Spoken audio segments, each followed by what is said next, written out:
Bismillahirrahmanirrahim. Assalamu alaikum class 10. Let's start our lecture number 6, the muscle and the movement. Muscle and movement topic on page 63. सबसे पहले muscle क्या होता है? हमारा गोश्त जो कि हमारी हड्डियों के ऊपर चिपका हुआ होता है यानी अटैच हुआ होता है. एंड और मूवमेंट यानी और उन्हीं मसल्स की मूवमेंट के बारे में बताना है कि आपके मसल्स कैसे एक्सपेंड होते हैं, कैसे रिलैक्स होते हैं, कैसे कॉन्ट्रैक्ट होते हैं, उनके बारे में देखना है. जाने से पहले सबसे पहले देखेंगे मूवमेंट के बारे में. The bones move at joint. आपकी हड्डियाँ कहाँ से मूव कर रही होती हैं? जहाँ पे उनके जोड़ होते हैं. For example these are my fingers. ये सिर्फ उस जगह से बेंड करेंगे जहाँ पे इन पे जॉइंट्स मौजूद हैं. इस मूवमेंट को हम लोग बेसिकली मूवमेंट कहते हैं. इन पोजीशंस को या फिर इन क्या कहते हैं, पोजीशन को या फिर उसको चेंज होने को, उसकी मूवमेंट को. मूवमेंट जो है वो बेसिकली आपके पास किस किस्म से है? Contraction of muscles. अब आपके ये मसल्स हैं, ये कॉन्ट्रैक्ट हो रहे हैं इस तरह से. मूवमेंट अगर अब इनके आपके जॉइंट्स कॉन्ट्रैक्शन से क्या हो रहा है? आपकी फिंगर्स मूव कर रही हैं, तो दिस इज़ मूवमेंट. अब मूवमेंट सिर्फ आपके कॉन्ट्रैक्शन से ही नहीं होती. आपके मूवमेंट के डिफरेंट बहुत सारी टाइप्स हैं, जिसमें वॉकिंग आ जाती है. आप भाग रहे हैं या फिर आप चल रहे हैं. वॉकिंग बेसिकली चलना होता है. रनिंग भागना, दौड़ना. प्लेइंग या फिर आप कोई गेम खेल रहे हैं, क्रिकेट खेल रहे हैं, फुटबॉल खेल रहे हैं, तो वो बेसिकली आपके बॉडी के जिस तरह का पोस्चर होगा, जैसे जैसे आपके जॉइंट्स मूव कर रहे होंगे, वैसे वैसे उसके ऊपर आपके मसल्स भी जो हैं वो मूव कर रहे होंगे और आपके ये तमाम के तमाम एक्शंस जो हैं वो परफॉर्म कर रही होगी आपकी बॉडी. अब आ जाते हैं मसल्स के आगे से कुछ इंपॉर्टेंट डेफिनेशंस हैं, वो देख लेते हैं. सबसे पहले आ जाती है ओरिजिन. अब ये आपका वो सोशल स्टडीज़ वाला ओरिजिन नहीं है कि हम लोग देखें कि ये वाले बादशाह का ओरिजिन क्या है, कि वो कब पैदा हुआ और उसने कब जो है वो तख्त संभाला. ये वो वाली चीज़ नहीं है बेटा, ये साइंटिफिक ओरिजिन है. इसका क्या मतलब है? One end of muscle is attach to the immovable bone. For example this is your muscle. Let's suppose ये मैंने आपके सामने एक मसल बनाया है, इसके दो एंड्स हैं, एक ये एंड है और एक ये एंड है. फॉर एग्जांपल एक एंड, ये वाला एंड जो है, ये किसी ऐसी हड्डी के साथ जुड़ा हुआ है जो कि इमूवेबल है, जो कि कभी हिल ही नहीं सकती, आप मूव ही नहीं करा सकते. उस बोन को हम ओरिजिन कहेंगे. ठीक है, इसकी एग्जांपल अभी हमने एंड पे देनी है, तो ये आपको डिटेल में समझ आ जाएगा. अभी बेसिकली आपने क्या देखना है? सिर्फ और सिर्फ इसकी डेफिनेशन. Next insertion. ये इंसर्शन डेफिनेशन है. मैंने आपको बताया मसल के दो एंड्स हैं, एक ओरिजिन मैं बता चुकी हूँ, अब इंसर्शन बता रही हूँ. Other end of the muscle is attach to the movable bone. ये मैंने कहा था ये एंड इमूवेबल बोन्स के साथ अटैच था. अब ऊपर वाला जो एंड है, दूसरा एंड जो है, वो किसी ऐसी बोन के साथ अटैच होगा, वो वाली बोन जो है वो मूव करती रहेगी. लेट्स सपोज आपका आर्म ही हो सकता है, आपका बाजू भी हो सकता है. एक दो पॉइंट्स बताए हैं मसल के, एक ओरिजिन एक इंसर्शन. याद रखिएगा, ओरिजिन कभी भी उस बोन के साथ अटैच होता है हमेशा जो इमूवेबल होती है, जो हिल ही नहीं सकती और मूव नहीं कर सकती. इंसर्शन उसके साथ होता है जो कि मूव कर सकती है. अब मसल्स जो हैं आपके आगे बताया गया है, एक साइड बॉक्स में थोड़ी सी इन्फॉर्मेशन दी गई है. Muscles always always always contract. हमेशा से मसल्स कॉन्ट्रैक्ट होते हैं, यानी आपके दिमाग से, आपके ब्रेन से स्टिमुलस आता है कि आपने ये वाला हाथ पीछे करना है, आप अपना हाथ पीछे कर लेंगे. और क्योंकि आपका वो मसल किसके ऊपर अटैच होगा? मूवेबल बोन्स के साथ. और वो मूवेबल बोन जब मूव करेगी, आपका मसल उसी वक्त कॉन्ट्रैक्ट होगा और आपकी बॉडी हरकत में आएगी. एक और बात, जब बाजू का बहुत ज़्यादा एक्सरसाइज कर ली जाती है या बहुत ज़्यादा इंसान थक जाता है या काम करके वज़न वगैरह उठाते हैं, तो हम कहते हैं ना हमारे मसल्स पुल हो गए हैं, स्ट्रेच हो गए हैं. तो बेसिकली उसका मतलब भी ये कॉन्ट्रैक्शन ही है. अगर आपका मसल बहुत तेज़ी से या एकदम अचानक कॉन्ट्रैक्ट करेगा तो आपका मसल जो है वो पुल हो जाएगा, आपको बहुत शदीद तकलीफ़ होगी. लेकिन आप लोगों ने कभी किसी के मुंह से ये नहीं सुना होगा कि या तो उसका मसल पुश हो गया या एक्सपैंड हो गया. ये दोनों टर्म्स जिसके ऊपर मैंने रेड क्रॉसेस डाले हुए हैं, ये आपके मसल के लिए टर्म्स यूज़ नहीं होती. मसल्स कभी भी एक्सपैंड नहीं करते, मसल्स हमेशा कॉन्ट्रैक्ट करते हैं. अल्लाह ना करे अगर मसल एक्सपैंड हो गया, आपका वो मसल फट जाता है, उसके अंदर बहुत बड़ी एक, जिससे कहना चाहिए दर्द होता है, उसको आपका मसल फट जाता है, उस पर भी टांग के स्टिचेस आते हैं.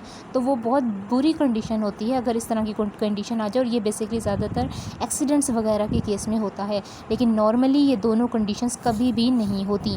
ये समझाने का मकसद इसलिए था कि अगर आपके एमसीक्यूज़ में ये वर्डिंग यूज़ हो, पुश एक्सपैंड, तो आपको पता होना चाहिए ये मसल नहीं हो सकता. मसल के लिए या तो कॉन्ट्रैक्शन का वर्ड होगा या पुल का या फिर स्ट्रेच का वर्ड यूज़ होगा. ठीक है, दो डेफिनेशंस बता चुकी हूँ. मसल्स के लिए कौन कौन सी टर्म्स यूज़ होती हैं और मसल मूव कैसे करता है यानी कॉन्ट्रैक्ट कैसे करता है, ये बता चुकी हूँ. अब चलते हैं नेक्स्ट पॉइंट की तरफ. Next is role of skeletal muscles. आपकी बॉडी के ऊपर वो तमाम मसल्स जो कि आपकी बॉडी मूवमेंट के अंदर हेल्प करते हैं उनको स्केलेटल मसल्स कहते हैं। ये आप सब जानते हैं क्योंकि ये आपने 9th क्लास में बहुत डिटेल में मसल्स पढ़े हुए हैं। स्केलेटल मसल्स कौन से हैं, स्मूथ मसल्स कौन से हैं, कार्डियक मसल्स कौन से हैं, तो इसलिए इसमें मुझे एक्सप्लेनेशन में जाने की ज़रूरत नहीं है। अब चलते हैं एंटागोनिज़म की तरफ, जो कि टर्म आपने पहली दफ़ा यूज़ कर रहे हैं और सुन रहे हैं। स्केलेटल मसल्स हमेशा पेयर्स की फॉर्म में, हमेशा तो नहीं, मैं ज़्यादातर कह देती हूँ, ज़्यादातर पेयर्स की फॉर्म में मौजूद। जैसे आपके जूते के 2 पेयर्स होते हैं ना, एक पाँव में आप पहनती हैं और एक दूसरे पाँव में, इसी तरह स्केलेटल मसल्स भी जोड़ी यानी पेयर्स की फॉर्म में होती हैं और दोनों के दोनों पेयर्स ऑपोजिट जॉब्स कर रहे होते हैं।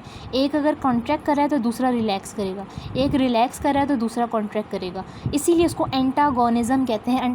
Antagonism means opposite in their jobs, ठीक है, सिंपल वर्ड्स में। 2 टर्म्स आगे फिर से पढ़ाने जा रही हूँ, फ्लेक्सर एंड एक्सटेंशन या एक्सटेंसर। फ्लेक्सर मसल्स होते हैं और एक्सटेंसर मसल्स होते हैं। यहाँ पे एक्सटेंशन लिख दिया है बेसिकली, यहाँ पे एक्सटेंसर SOR होना चाहिए। सबसे पहले देख लेते हैं flexor. What are flexor muscles? Flexor are the muscles, ये भी एंटागोनिस्टिक मसल्स हैं जो कि मैंने ऊपर पढ़ाया है। एंटागोनिस्टिक होते हैं, ये पेयर्स की फॉर्म में होते हैं, ये कॉन्ट्रैक्ट करते हैं, ठीक है।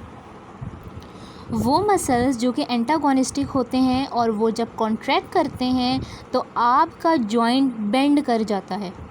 जो आपकी हड्डी होती है वहाँ से आपका बोन बेंड कर जाती है। कैसे करती है वो भी एक्सप्लेनेशन मैं आपको बताती हूँ। और इस किस्म के मसल जो कि कॉन्ट्रैक्ट हो रहे हैं, एंटागोनिस्टिक होते हैं और उनके जॉइंट बेंड कर जाएं, उनको हम फ्लेक्सर मसल्स कहते हैं। और ये इस तमाम मूवमेंट को, ये जो मूवमेंट हो रही है उसको हम फ्लेक्शन कहते हैं। फिर से रिपीट कर रही हूँ, वो मसल्स जो कि एंटागोनिस्टिक होते हैं यानी ऑपोजिटली काम कर रहे होते हैं, पेयर्स में मौजूद होते हैं, जब वो कॉन्ट्रैक्ट करते हैं तो उनका जॉइंट बेंड कर जाता है। फॉर एग्जांपल अगर ये उंगली जो है वो खड़ी हुई है तो वो बेंड कर जाएगी यूँ करके, ठीक है, ये बेंडिंग होगी। उन मसल्स को जो इस उंगली में फॉर एग्जांपल मसल्स हैं उसको हम फ्लेक्सर कहेंगे और इस पूरे उंगली को बेंड करने को हम क्या कहेंगे? फ्लेक्शन मूवमेंट कहेंगे। इसी तरह एक्सटेंसर मसल्स बेसिकली ये भी मसल्स होते हैं, ये एंटागोनिस्टिक मसल्स यानी पेयर्स में मौजूद होते हैं, ये कॉन्ट्रैक्ट करते हैं और आपका जॉइंट स्ट्रेट हो जाता है। यहाँ पे ऊपर बेंड हो जाता है, मैंने कहा था उंगली बेंड कर जाती है, लेकिन जब ये वाले मसल्स कॉन्ट्रैक्ट करेंगे तो आपके जॉइंट अगर इस तरह है ना बेंड, तो वो बिल्कुल सीधा हो जाएगा, स्ट्रेट हो जाएगा। इन मसल्स को हम एक्सटेंसर मसल्स कहते हैं और इस मूवमेंट को एक्सटेंशन मूवमेंट कहते हैं। एक्सटेंशन नाम से आपको जाहिर हो रहा है, एक्सटेंशन का मतलब है एक्सटेंड हो जाना, लंबा हो जाना। तो जब भी ये मसल्स कॉन्ट्रैक्ट करेंगे तो आपका जो बोन है वो बिल्कुल स्ट्रेट हो जाएगी, जबकि फ्लेक्सर मसल्स में क्या होगा? जब भी ये कॉन्ट्रैक्ट करेंगे आपका बोन जो है, आपका जॉइंट जो है ये बेंड कर जाएगा। ये दोनों इनकी जो हैं वो डिफरेंसेस हैं जो कि आपको याद रखनी चाहिए। बार बार कह रही थी एग्जाम्पल दूंगी, एग्जाम्पल आपकी आ चुकी है। एग्जाम्पल आपकी है antagonistic pair, tricep, biceps and triceps की। आपके हाथ में ऊपर वाले हिस्से में जो मसल्स मौजूद होते हैं, जिसमें जैसे बॉयज़ को बहुत ज़्यादा शौक होता है कि वो एक्सरसाइज करके अपने जो है बाइसेप्स और ट्राइसेप्स बहुत ज़्यादा जो है वो डेवलप कर लेते हैं, तो उनको बेसिकली ज़्यादा पता होगा। बाकी हम डायग्राम में देख लेते हैं बाइसेप्स और ट्राइसेप्स होते क्या हैं। बेसिकली बाइसेप्स फ्लेक्सर मसल्स होते हैं। फ्लेक्सर मसल्स में क्या है कि जो बेंड करेंगे कब? जब आपका वो कॉन्ट्रैक्ट करेगा। और ये कहाँ पे मौजूद होते हैं? In front of upper arm bone, आपके जो ऊपर वाला बाजू है ना वहाँ पर ये आपके ऊपरी साइड पर मौजूद होते हैं। जबकि ट्राइसेप्स क्या हैं? ट्राइसेप्स जो हैं वो एक्सटेंसर मसल्स हैं, ये वाले एक्सटेंसर मसल्स हैं कि जब वो कॉन्ट्रैक्ट करेंगे तो आपका आर्म बिल्कुल स्ट्रेट हो जाएगा। और इसका ओरिजिन पेक्टोरल गिर्डल पे होता है जो कि इमूवेबल होता है। पेक्टोरल गिर्डल आपका शोल्डर बोन है। आपके शोल्डर बोन तो कभी भी नहीं हिलते ना, आपके हाथ तो हिल सकते हैं, आपके आर्म बोन्स हिल सकती हैं, लेकिन शोल्डर नहीं मूव कर सकता। शोल्डर इमूवेबल है, इसलिए मैं उसको ओरिजिन कह रही हूँ। और इसका इंसर्शन आपकी मूवेबल बोन होती है। तो ये क्या है कि आपका ट्राइसेप जो है वो किसी एक फोर आर्म की बोन से अटैच होती है, यानी नीचे वाले हाथ के हिस्से पे 2 हड्डियाँ होती हैं, दोनों मूवेबल होती हैं। आपका ट्राइसेप किसी भी नीचे वाली से जो है वो अटैच होता है। लेट्स सपोज ये ट्राइसेप मैंने आपके सामने बनाया है, ऊपर यहाँ से वो शोल्डर के साथ अटैच होगा जो इमूवेबल है, इसको मैं ओरिजिन कह दूँगी। ओरिजिन हमेशा इमूवेबल के साथ अटैच होता है। नीचे वाला जो है वो हाथ की 2 हड्डियाँ उनमें से किसी भी एक के साथ सिर्फ एक के साथ अटैच होगा और इसको मैं इंसर्शन कह दूँगी। और ये मैंने आपको क्या बताया? ट्राइसेप के बारे में बताया। अब सबसे पहले इसकी ना डायग्राम देखते हैं बुक में। डायग्राम आपके सामने है पेज 64 पे। सबसे पहले ये आपका ये वाले मसल्स पढ़ रहे हैं। आम का जो ऊपर वाला हिस्सा होता है, ऊपर वालों को बाइसेप्स कहते हैं, नीचे वालों को ट्राइसेप्स कहते हैं। अब इस वक्त देखें आपका फ्लेक्शन हो रहा है। कैसे फ्लेक्शन किसे कहते हैं?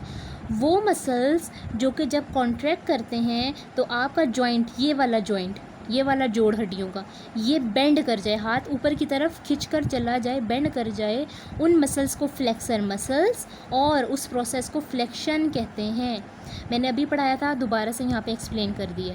अब ये वाले ट्राइसेप्स हैं, और ट्राइसेप्स कौन से मसल्स होते हैं? ट्राइसेप्स हमारे एक्सटेंसर मसल्स होते हैं। इस पे आ जाते हैं।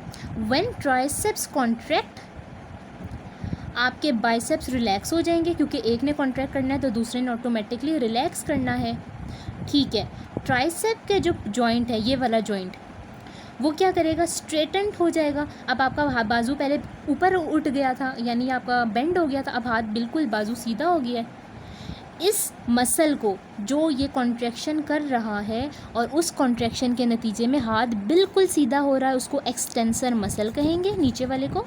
और इस पूरे के पूरे मूवमेंट को हम एक्सटेंशन कहेंगे। क्यों? क्योंकि एंगल देखें कितना बड़ा बन रहा है, हाथ बिल्कुल सीधा हो रहा है, 360 का एंगल बन रहा है। फिर से बता देती हूँ, एक मसल कॉन्ट्रैक्ट करेगा तो दूसरा रिलैक्स करेगा। यहाँ पर बाइसेप कॉन्ट्रैक्ट कर रहा है, ट्राइसेप रिलैक्स कर रहा है, और मूवमेंट कौन सी हो रही है? फ्लेक्शन मूवमेंट हो रही है। अब आपको पता होना चाहिए फ्लेक्शन मूवमेंट क्यों हो रही है। मैं सारे पॉइंट्स आपको बता चुकी हूँ ऊपर फ्लेक्शन के टॉपिक में। अब इस वाली डायग्राम पर देख लेते हैं। जब हाथ सीधा हो रहा है यानी स्ट्रेट हो रहा है, इस प्रोसेस को हम एक्सटेंशन कहेंगे। मसल्स कौन सा यूज़ हो रहा है? एक्सटेंसर मसल यूज़ हो रहा है, जो कि ये है, नीचे वाला ट्राइसेप है। एक कॉन्ट्रैक्ट हो रहा है, दूसरा रिलैक्स हो रहा है, दोनों एक दूसरे के एंटागोनिस्ट हैं, यानी दोनों एक दूसरे के ऑपोजिट्स हैं। अब दूसरा पॉइंट भी बता देती हूँ। ये आपका ट्राइसेप है ना, यहाँ से ये अटैच है इंसर्शन, इन दोनों में से किसी भी बोन के साथ अटैच है। ऊपर देखें ये अटैच है आपके शोल्डर के साथ। शोल्डर वाला आपका ये वाला जो शोल्डर बोन आ रही है, जहाँ पर मेरी पेंसिल है, ये मूव नहीं करती, ये इमूवेबल है, इसलिए इसका ओरिजिन ये है और इंसर्शन ये है। इसी तरह आपका ये वाला जो है बाइसेप जो है, एक ओरिजिन है और एक इंसर्शन है। ठीक है, देखिए हड्डियों के ऊपर इनके जो है एंड्स जुड़े हुए हैं। इसकी वजह से बेसिकली क्या होता है कि आपके मसल्स इनके ऊपर बिल्कुल अटैच रहते हैं। ये वो मसल्स हैं जो कि लड़के ज़्यादातर एक्सरसाइज के ज़रिए जो है वो डेवलप करते हैं, और फिर उनके जो है वो बाइसेप्स ट्राइसेप जो है अच्छी खासे डेवलप हो जाते हैं, और वो फिर आपने ये बॉडी बिल्डर्स की जो है उसमें भी बहुत ज़्यादा देखा होगा। यहाँ पे बेसिकली होप्स हो आपको ये एक्शन जो है एंटागोनिस्ट मसल्स के बाइसेप्स और ट्राइसेप समझ आ गए होंगे। यहाँ पे जो बेसिकली मैंने आपको समझाया है फ्लेक्शन और एक्सटेंसर, ये मैंने आपको पॉइंट्स इसलिए लिखकर समझाए हैं ताकि आपको डायग्राम देखते ही ये टॉपिक समझ आ जाए। कोई भी क्यूरी हो, कोई भी सवाल हो, या कोई भी पॉइंट अभी भी अनक्लियर रह गया हो, आप मुझसे पूछ सकते हैं। अगले टॉपिक के साथ इंशाल्लाह मुलाकात होगी। अल्लाह हाफ़िज़।